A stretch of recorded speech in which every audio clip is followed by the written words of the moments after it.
नमस्कार, आप देख रहे हैं सिटी पोस्ट लाइव। मैं हूं सृष्टि राज।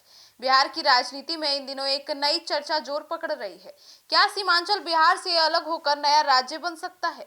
ओडिशा और झारखंड के अलग होने के बाद अब यह सवाल फिर से उठने लगा है कि क्या बिहार का एक बार फिर से बंटवारा संभव है। हालांकि केंद्र सरकार ने साफ तौर पर ऐसे किसी भी प्रस्ताव से इनकार कर दिया है, लेकिन इसके बावजूद सीमांचल क्षेत्र में इस मुद्दे को लेकर बहस और राजनीतिक हलचल तेज हो गई है। सीमांचल क्षेत्र में मुख्य रूप से किशनगंज, कटिहार, पूर्णिया और अररिया जिले आते हैं। यह इलाका लंबे समय से विकास, बुनियादी सुविधाओं और रोजगार के मामले में पिछड़ा माना जाता है। इसी वजह से समय समय पर यहां अलग राज्य का विशेष क्षेत्र का दर्जा देने की मांग उठती रही है।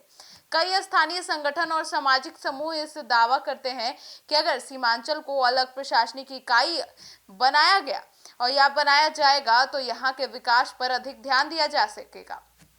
हाल के दिनों में यह चर्चा इसलिए भी तेज हो गई है क्योंकि केंद्रीय गृह मंत्री अमित शाह ने बिहार दौरे और कुछ राजनीतिक गतिविधियों को इस मुद्दे से जोड़कर देखा जा रहा है। साथ ही नए राज्यपाल की नियुक्ति और बिहार में नेतृत्व परिवर्तन की संभावना खबरों ने भी अब राजनीतिक अटकलों को हवा दे दी है।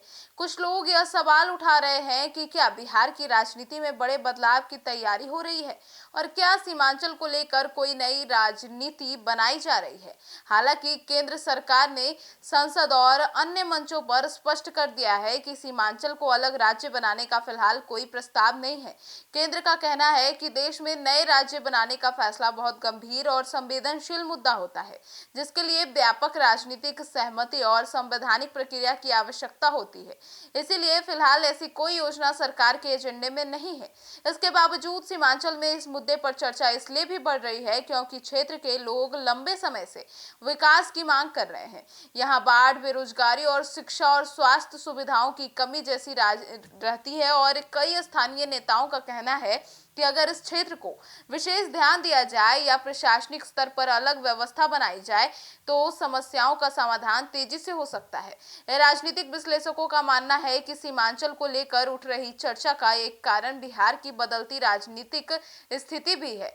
अगर मुख्यमंत्री नीतीश कुमार के दिल्ली जाने या राज्य की राजनीति में किसी बड़े बदलाव की संभावना बनती है तो कई नए मुद्दे और समीकरण सामने आ सकते हैं। ऐसे में सीमांचल का मुद्दा भी राजनीतिक बहस का हिस्सा बन गया है। इतिहास पर नजर डालें तो वर्ष 2000 में झारखंड के अलग राज्य बनने के बाद बिहार का बड़ा हिस्सा अलग हो चुका है। उस समय भी लंबे आंदोलन और राजनीतिक सहमति के बाद नया राज्य बना था। इसीलिए सीमांचल को लेकर उठ रही चर्चा को कुछ लोग उसी संदर्भ में देख रहे हैं। हालांकि अभी इसके लिए कोई ठोस राजनीतिक प्रक्रिया शुरू नहीं हुई है। कुल मिलाकर सीमांचल के अलग राज्य बनने की चर्चा फिलहाल अधिकतर राजनीतिक बहस और अटकलों तक ही सीमित है। केंद्र सरकार ने इसे नकार दिया है, लेकिन क्षेत्र के विकास और राजनीतिक समीकरणों के कारण यह मुद्दा समय समय पर सामने आता रहा है। अब आने वाले समय में यह देखना दिलचस्प होगा कि क्या यह चर्चा सिर्फ राजनीति तक सीमित रहती है या फिर किसी ठोस नीति और पहल का रूप लेती है। आपकी क्या राय है? कमेंट सेक्शन में जरूर बताइएगा। धन्यवाद।